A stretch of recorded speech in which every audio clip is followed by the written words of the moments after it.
Hello and welcome to Highlight Motors. You're looking at a 1999 Mercedes SLK230 compressor in this gorgeous blue.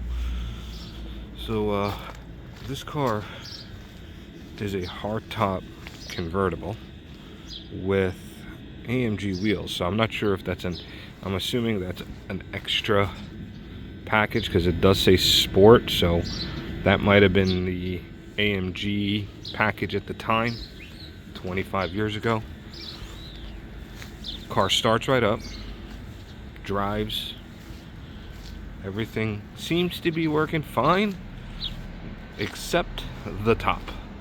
The top, I do hear the motor turn, but it does not do anything, so I am not too sure, and we really do not deal with tops over here, so it is a really cool car. That top is probably something that needs to be addressed if you care about the top. Let's pop the hood, take a look at that engine.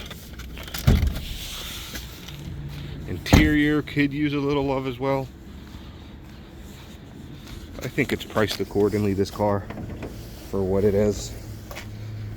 Engine is pretty clean, has 130,000.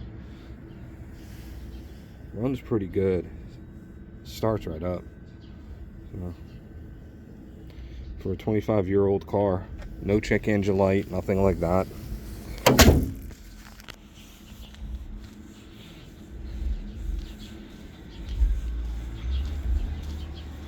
For sale at Highlight Motors. More details at highlightmotors.com.